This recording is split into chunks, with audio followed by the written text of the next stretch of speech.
This wooden beam is over 800 years old, and it's stronger today than modern wood after just a few weeks. That shouldn't be possible.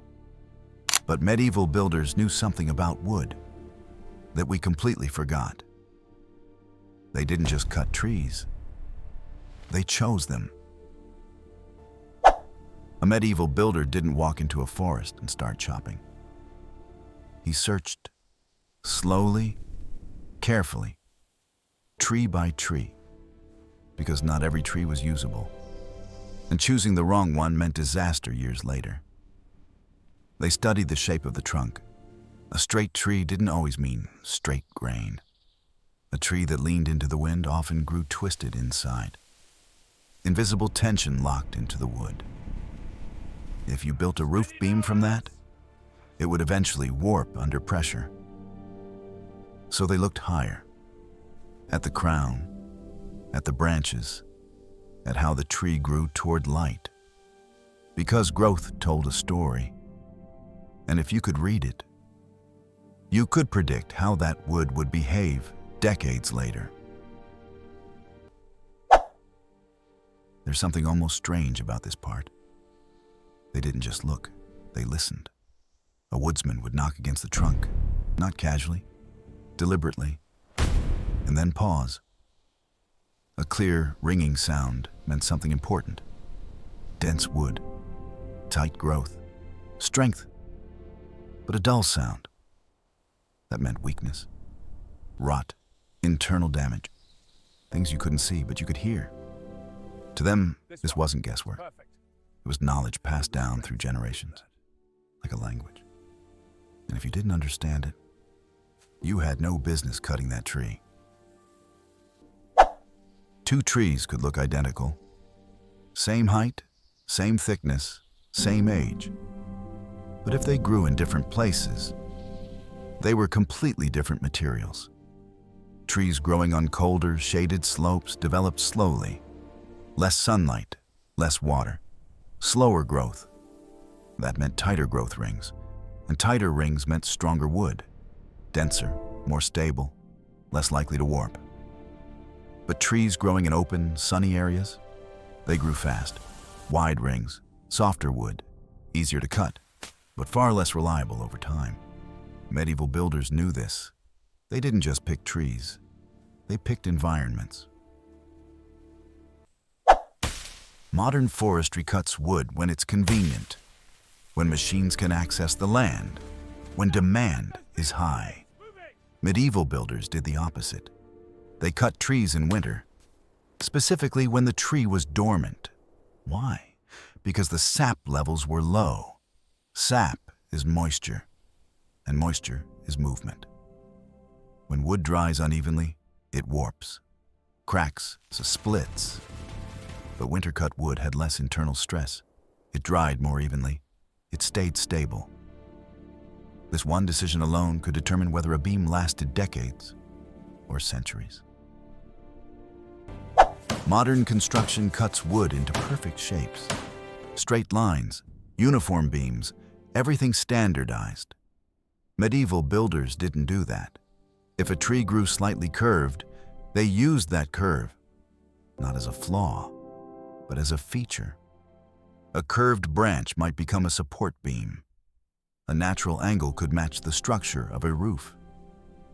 Instead of forcing wood into shape, they built around it, because cutting through the natural grain weakens it. Following the grain preserves strength. They worked with nature, not against it. Here's where modern methods completely fall apart. Today, wood is dried quickly in kilns. Fast, efficient, profitable, but also stressful for the material. Rapid drying creates internal tension. That tension doesn't disappear.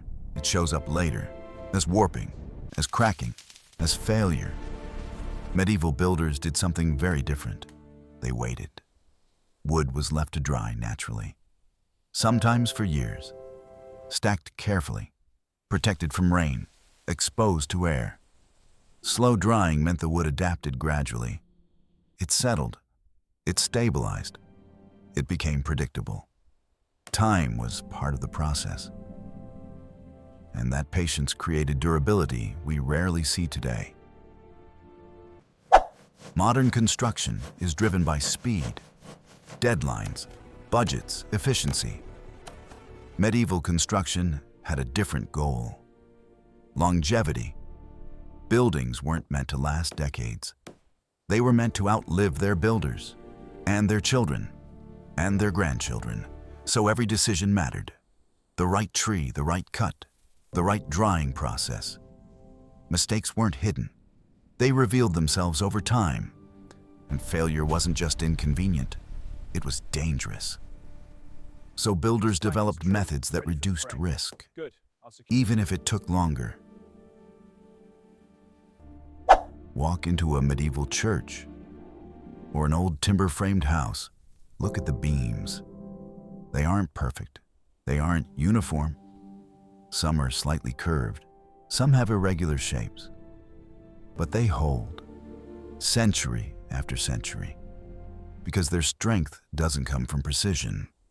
It comes from understanding. Understanding how wood grows, how it reacts, how it changes over time. Modern wood often looks better, cleaner, straighter, more controlled. But that control comes at a cost, because it ignores something fundamental. Wood is not a manufactured material. It's alive, or at least it used to be. And that history still lives inside it. It's easy to assume medieval builders were simply more skilled. But that's not entirely true. They worked with fewer tools, less technology, less measurement. What they had instead was time, observation, and necessity. They couldn't afford to get it wrong. So they developed systems based on experience, knowledge passed from master to apprentice, from one generation to the next. Today, we rely on machines, standardization, mass production, and while that gives us speed, it often removes the connection to the material itself. In the end, their secret wasn't just technique, it was attitude. They respected the material. They treated wood as something with behavior, something that needed to be understood. Not forced, not rushed, not simplified. They worked with it. They listened to it. They adapted to it. And because of that, their buildings are still standing. That ancient beam above you, the one that refused to fail, was never just wood. It was time. It was patience. It was knowledge. And it was a way of building that didn't try to control everything, but instead understood just enough to let the material do what it was meant to do. And that's the difference.